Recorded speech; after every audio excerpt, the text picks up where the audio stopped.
Keith Hillier and Wayne Wilson, as I said before the break. Keith went to the Gold Coast on Wednesday and saw, well, is he a mighty 2-year-old brave warrior, the one that the Queenslanders have been bragging about for 6 months? He's being touted as the best in Australia, and he won at the Gold Coast during the week, but he didn't demoralise his opponents, and I was a little concerned too that he's very ribby, very lean, and to my eye, which is far from being an expert eye, there was not a lot of improvement in him. So the trainer has got a task ahead, I think, to keep him up, Bruce. Wayne Wilson, any improvement in you? You're not ribby and too lean this morning, are you? Far from it, Bruce, far from it. What did you think about Brave Warrior? I thought he won with a lot of authority at the Gold Coast, and I do think that there is improvement in the horse. I wouldn't be questioning Eric Kerwin's training performance of Brave Warrior. Eric knows exactly what's required with a racehorse. He's won Sires and Castlemones before, so I'll leave the training up to him, and I'll leave the galloping up to Brave Warrior. And I think he'll be winning the two big races at Eagle Farm. Well, maybe I should. Maybe we have another match, but maybe I should leave the training to Eric Kerwin. He hasn't done much wrong yet, has he? But I was concerned, Wayne, that that horse is lean. Well, he does look a little bit light. You'll get no argument from anyone about that, probably Eric Kerwin either. But Keith, he's still racing in great form, and he was outstanding, I thought, in the win at the Gold Coast because he wanted to over-race at the early stages of the race. There was no speed on for the first 800 metres of the race, and yet he picked up and sprinted very quickly in the home straight. Wait till you see him in a race that's got a bit of speed on. Now, Wayne, we've got lots to talk about, but I think the most important thing, Peter Nucky's situation, had a very bad fall yesterday. Have you updated that for us? Yes, I spoke to Gerald Ryan, his master, this morning, and Peter is okay.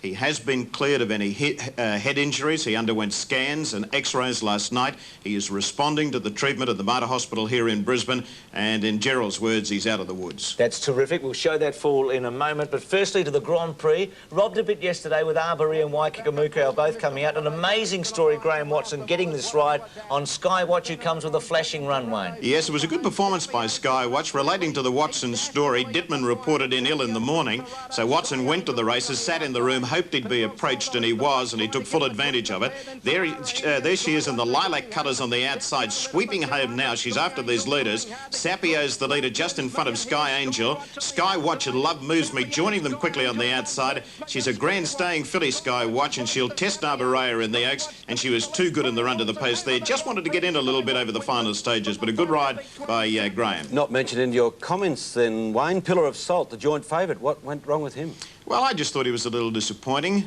Keith, I think he failed to stay the trip, really.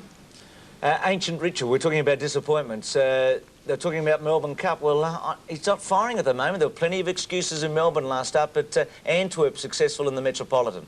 This was another sweeping win by Antwerp, flying home at the end. Gerald Ryan said he feels Ancient Ritual is now racing like a 2-miler. That's what he's getting him ready for, the Brisbane Cup, and he will put the blinkers on him next time out when he races in the O'Shea Stakes. He just didn't quicken there, did he, Wayne? He had a chance to go through in the blue, didn't he? Yeah, he didn't take the opportunity to take full advantage of that gap, Bruce, you're right. Here's Antwerp coming on the outside, finishing very strongly. She appreciated the fast track yesterday, and she certainly got home very strongly. Torbo the Grey, look at him just behind them. No luck at all. He's right on target for the Cup. Any other eye-catching Cup trials there, Wayne? No, not really from a Brisbane Cup point of view. I thought Torbo's performance was the best Cup trial out of the race.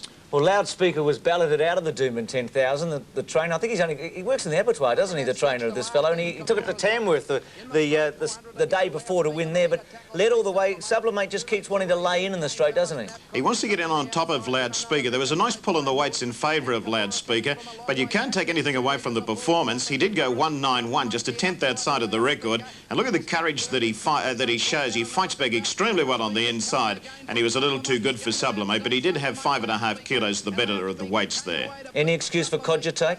No, ran a nice race, Cogitate. Will probably be improved as a result of the run. First run back from a break. I liked another Victor's run. He was getting to the line strongly at the end. But probably with the fast speed, the backmarkers were entitled to get home. And well, the big story with Peter Nucky yesterday, riding Diamond Heist, who had been a runner-up in the Perth Cup, fall before the home turn, Wayne, and try and remember able to get a split and get out and win. I haven't seen the stewards' footage of the races yet, but it's reported that Diamond Heist, when he went down, he went right down on top of Peter, so Peter was lucky to get out of it. It was a good win by Try and Remember, a nice aggressive ride by Mike Pelling as well. There's the four there, it just happened, and Slight Chance went into it, and there was another one that was in a little bit of trouble there as well. But you can see Try and Remember on the rails behind the leader. Now, Pelling has to get a little aggressive here in the straight. Very competitive rider, Mike Pelling. And when Try to Remember got into the clear, Try to Remember finished brilliantly to cut down Grey Fluke and get the prize, with Pringle kicking very strongly on the inside. Here he is now, Try to Remember. He spotted Daylight and he grabbed Grey Fluke right on the line. Try to Remember. Pretty handy horse, pretty promising horse too, and it's now full steam to the Stradbroke, but might be lucky to get a run in that race. This did look very nasty, didn't it? I mean, this is the worst place a rider can fall, in the middle of a pack of horses, and young Nucky, I mean, the first report, Wayne, wasn't good, and it's a terrific story you've been able to tell us today with his condition. No, the initial report that came through was very negative, Bruce, but very positive this morning with those scans and x-rays clearing, Peter. And the horse is quite okay too. Just a little laceration inside his nose that bled for a couple of hours, but Gerald Ryan reports that he'll be okay after a couple of days. And Wayne, Shane Dye suspended until June 2 after that race, but we must stress that his suspension was unrelated to the fall, which probably was accidental.